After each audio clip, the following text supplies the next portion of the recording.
শুনছেন বিআরবি কেবল সংবাদ শিরোনাম, এবার বিস্তারিত।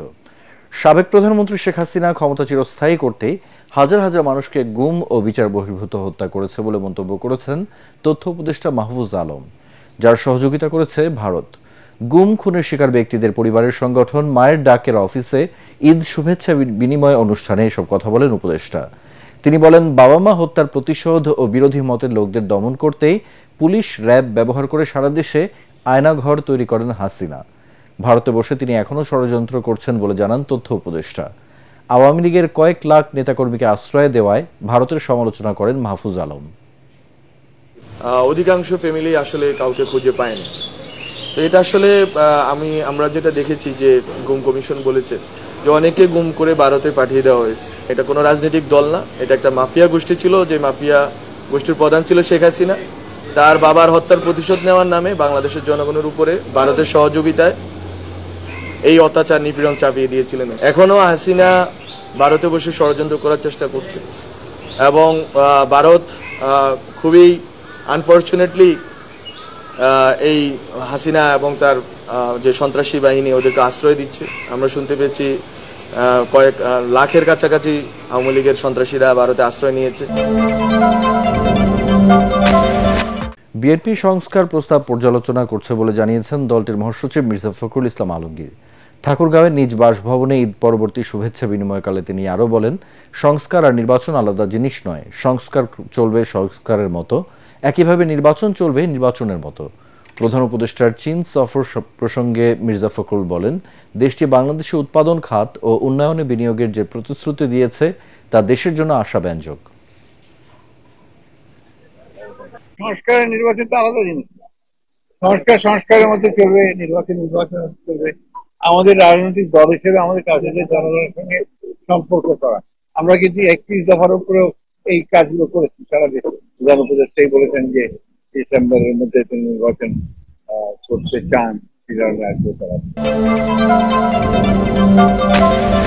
ঈদের ছুটিতে ফাঁকা রাজধানী, রাস্তায় নেই চিরচেনা যানজট, নেই তীব্র হর্নের অত্যাচার ও কর্মব্যস্ত মানুষের হুড়োহুড়ি।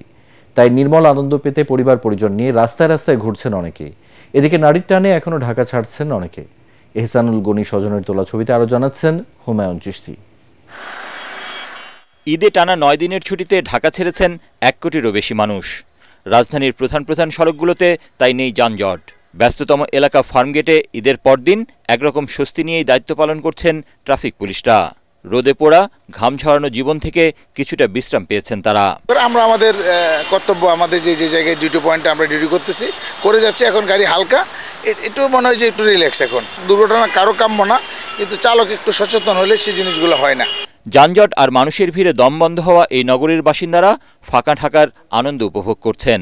ট্রাফিক পুলিশের বাধাহীন রাজধানীর বিভিন্ন সড়কে রিকশায় ঘুরে বেড়ানোই এখন হয়ে উঠেছে বিনোদনের অন্যতম অংশ। ভিশনের ফুলঝুরি মেগা অফারে ফ্রিজ কিনলেই পাচ্ছেন 16 পিসের আকর্ষণীয় গিফট বক্স একদম ফ্রি। বাবার সাথে আমরা ঈদের পরের দিন মোটরসাইকেলে ঘুরতে বেরিয়েছি, অনেক জায়গায় ঘুরছি। এত অল্প সময়ের মধ্যে আমরা এখানে বুঝতে পারবো, বুঝি নাই। দোকানপাট ভবিষ্যৎ সবকিছু বন্ধ, এইভাবে সেজন্য তো একটু ঘুরতে ভালো লাগতেছে। রাজধানীর বাণিজ্যিক এলাকা মতিঝিলের শাপলা চত্বরে নেই মানুষের চিরচেনা কোলাহল। সেখানে দেখা গেল যাত্রীর অপেক্ষায় দাঁড়িয়ে বাস। আর এমন স্বস্তির যাত্রায় খুশি যাত্রীরাও। ফাঁকা ভালোই লাগতেছে, কিন্তু যাত্রী নাই, জ্যামজট নাই, খুব ভালো লাগতেছে আর কি। বিভিন্ন কারণে ঈদের আগে যারা বাড়ি যেতে পারেননি তাদের অনেকেই এখন ঢাকা ছাড়ছেন। কমলাপুর রেল স্টেশন ও বাস কাউন্টারগুলোতে দেখা মেলে ঘরমুখো মানুষদের। ঈদের আগেই বাড়ি যাওয়ার আমার ইচ্ছা ছিল, কিন্তু ব্যবসার কারণেই পারেনি। এই কারণে ঈদের পরের দিন বাড়ি যেতেছি। এখন ঈদের পরেই আমাদের আত্মীয় স্বজনের সাথে ঈদের আনন্দটা ভাগাভাগি করে নিতে হবে। ট্রেন ছাড়বো 3:40, 10টা সাড়ে 10টার দিকে গ্রামে যা পৌঁছাই। শনিবার শেষ হচ্ছে ঈদের ছুটি, তারপর আবারও রাজধানী ঢাকা ফিরবে তার আপন চেহারায়। ঈদের আনন্দ নেই জুলাই আন্দোলনের শহীদদের পরিবারে। ফ্যাসিবাদ বিরোধী আন্দোলনে যারা শহীদ হয়েছেন তাদের পরিবারে এখনও বিষাদের কালো ছায়া। কেউ হারিয়েছেন বাবা, কেউ সন্তান, কেউ বা স্বামী। এমনই 2 শহীদ পরিবারের সাথে কথা বলেছেন সহকর্মী মাজহারুল হক মুহাজির। ক্যামেরায় ছিলেন এমদাদুল হক। যুদ্ধ করে রক্ত দিয়ে দেশ পেয়েছি, দেশবাসী পাচারের রক্ত দিয়ে রাজি আছি, বাইরে কে বাবাকে অনেক মিস করি।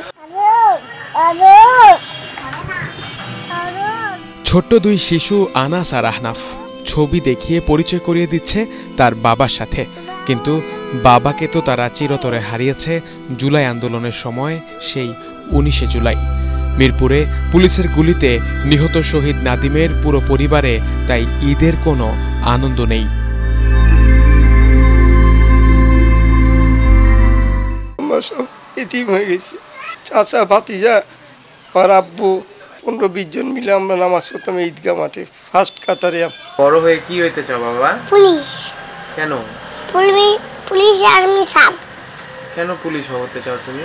যারা যারা আমার মাসে তাদেরকে গুলি করে মারা ফেলবো। স্বামীকে হারিয়ে বাকরুদ্ধ শহীদ নাদিমের স্ত্রী তাবাসসুম আক্তার নিহা গত ঈদেও স্বামীকে নিয়ে মেতেছিলেন উৎসবের আমেজে, অথচ এবছর চাইলেও আর স্বামীর দেখা তিনি পাবেন না।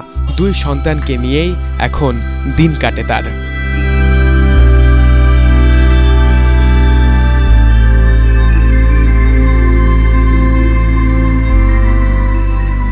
বাচ্চাগুলা কবরস্থান গেলে পাগল হয়ে যায়, পারে না, উঠায় নিয়ে চলে আসে। ও খাবার শেষে একটু হলো ফিনি আর সেমাই খেতই, ও নারিকেল দিয়ে কখনোই সেমাই খেত না।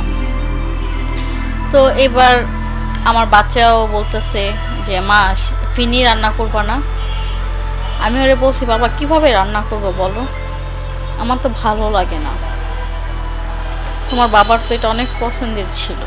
পুরো রমজানেই ইফতারে সন্তানের কথা ভেবে চোখের পানি আটকাতে পারেননি মিরপুরের আরেক শহীদ স্কুল শিক্ষার্থী আলফির মা। ঈদের নামাজ পড়তে যাওয়ার সময় বাবাও তার সন্তানকে অনুভব করে প্রতি মুহূর্তে। ঈদ তো শুধু নামে ঈদ হবে, ঠিক আছে, কিন্তু আমাদের ঈদ হবে না, কারণ আমাদের ঈদ তো আল্লাহ নিয়েই নিছে।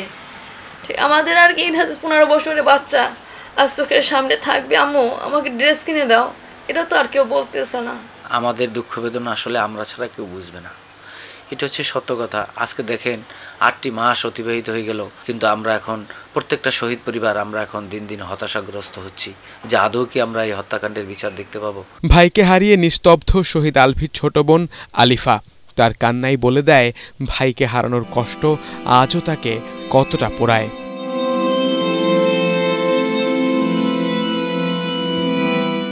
আমার ভাইয়া আমার সাথে আর নেই, আমি আর বাইরে যেতে পারবো না, ঘোরাফেরা করতে পারবো না।